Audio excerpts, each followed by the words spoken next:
পদ্ম ছাড়া দেবী দুর্গার আরাধনা একেবারেই অসম্ভব। দেশ বিদেশে সর্বত্রই মহাষ্টমীর দিন 108টা পদ্মফুল না হলে সম্পন্ন হবে না দেবী আরাধনা। ফলে ফি বছর শারদোৎসবের আগে সেই পদ্মের যোগানে চরম ব্যস্ত হয়ে পড়েন পুজো উদ্যোক্তারা। আর সেই সুযোগেই সময়টাতে খানিক লক্ষ্মী লাভের আশায় বসে থাকেন লালমাটির জেলার বাঁকুড়ার পদ্ম চাষিরা। ঠিক, কিন্তু চলতি বৃষ্টির আবহ সেই আশাতেই জল ঢেলেছে। চাহিদা থাকলেও বৃষ্টি কাল হয়ে দাঁড়াচ্ছে। তবে কিছু স্টোর করার কাজ করছে ব্যবসায়ীরা। এই কদিনে পদ্মফুল ফুটবে তা নিয়ে আশাবাদী পদ্ম চাষিরা। সিমলাপালের পুকুরিয়া গ্রামের মনমথ মাহাতোর সঙ্গে পদ্মের সম্পর্ক প্রায় কয়েক দশকের। নিজের পুকুরের পদ্ম ছাড়াও বেশ কয়েকটি পুকুর লিজ নিয়ে তিনি পদ্ম চাষ করছেন বহু বছর ধরে।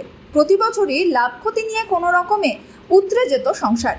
কিন্তু চলতি বৃষ্টির আবহে হিসেব সব ওলটপালট হয়ে গেছে। ফলে গত বছরের অভিজ্ঞতাকে কাজে লাগিয়ে চলতি বছরে সেই লিজে নেওয়া পদ্ম চাষের জন্য পুকুরও নিয়েছিলেন তিনি।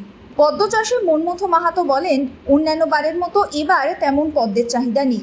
300 থেকে 400 টাকা দাম 100টা পদ্মের। তার উৎপাদিত পদ্ম মূলত মেদিনীপুর, কোলাঘাট, চাপাডাঙ্গা, তারকেশ্বর ও কলকাতার বাজারে যায়। তবে এবার কি অবস্থা হবে বিশ্বকর্মা পুজোর পর সব বিশ্বকর্মা পুজোর পর জানা যাবে।